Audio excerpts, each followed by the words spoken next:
Hey everybody, it's Jacob, and I'm going over responsive web design or responsive design. As I stated before, but I only gave one example. There in my research project, there are a couple of different ways that you can make a responsive design. I just figured it's easier to explain them, kind of, just to give you a brief little layout in a video rather than in person. But obviously all of my examples are going to be placed in the sources, and by all means feel free, take a look at them, learn, different ways that you can write responsive designs, and that way when, future job positions are open up, you're like, hey, I can make your website responsive, to anything. Right, so this one right here is just an example of a media query. I opened it up in Google Chrome and I did the inspect element, right click inspect element, and then over here is where it shows you what your styles are. Now styles are coming from your style sheet um, in your CSS, right? So media, all at media, minimum width is 50 EMs. Alright, and you can go ahead and if you scroll down all of these, it gives you all, whether, no matter what it is, it gives you your different settings. um, Now obviously depending on what you set your medium or your minimum and maximum widths, this is just one set, but you can make this a maximum width and as well, and scale down accordingly. You can make the entire screen like this one right here. This one scales every way, every time you move it, and it gives you your pixel width and everything like that up here in the top. Alright, so it doesn't matter, and it's not looking at a minimum or a maximum width, it's just looking at the minimum width. So as long as it's going minimum width of 50 EMs, it's going to hold that. Right, and that's the entire web page changes as you drop it, smaller and smaller in width. Alright, and this is finally, it gets the smallest, which this is 50 EMs. So, alright, there's 400 pixels. But, you can scroll down, different things have laid out differently. Alright, and just to give you a little more, see how everything just changes out. Alright, a little bit more. Breaks it, into 3 here, and then it drops from 3 to the 3 below each other. Alright, that's the first one. So those are media queries. You can write, like I said, you can write minimum and maximum widths, and you can just break it up into sections, so it'll be one way until it gets to here, and then it'll be changed to another way, and then it'll get changed another time when it gets to here, or however wide you want to get it. Another way is a grid layout. Now this is not done, it is done in the CSS, it's just done differently. So you have everything set up in grids instead.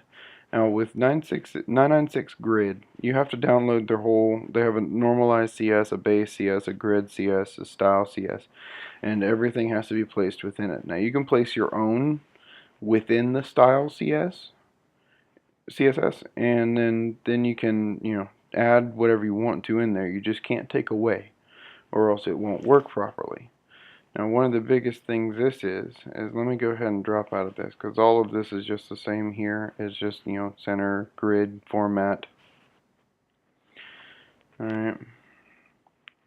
But you'll see, it stays the same until you get to a certain size. And this same thing, it can be done in media query. It's just this is set up in a grid format. You'll see that it just goes smaller and smaller until the smallest width of the browser will allow.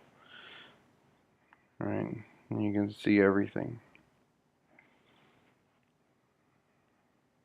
And here's the layout of this. It's broken up into 12 columns.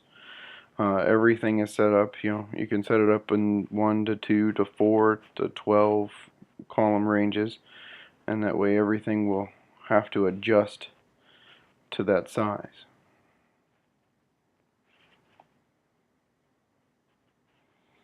Alright, and last but not least, I'm going to go ahead and look at the actual setup for a minimum maximum width just using CSS and not any kind of extra formatting, right? No media queries, no grid format, no nothing, just CSS, right? So if you look here, this single line, this is what does it, because this will change, right? So this, just from the looks of this, it shows me that they have several CSS style sheets in here. But this one right here, it says body, minimum, maximum, min width is 1200 pixels, container is auto, width is 1200 pixels, container small is 900 pixels, and then it just grades down, maximum width 1500 pixels. So, but what changes is when you're in here and you drop the page down to different sizes, you'll see that now the page fills up at minimum is 95% of the page. Alright, 95 width is 71.25, you know, that kind of thing. This is what you can do with CSS to make sure that everything responds and changes with your layout. Alright, so you can make images grade smaller and change with the size of, now I mean that's 95% of the entire width here. That's what this is requesting or requiring it to do. Minimum width is 95%. Now this is a page that I've stumbled upon that you can download free responsive web pages, or responsive templates rather, and you can look at them and, you know, either utilize what they have or, you know, just learn from them. Take a look at them, read them over, figure out how they did it, figure out how it works, and go from there. There's 50 templates right here that are for free, or 40 templates, sorry, I can't read, and you can go from there. Alright, well I hope you all had as much fun as I did, and y'all have a great one. Bye.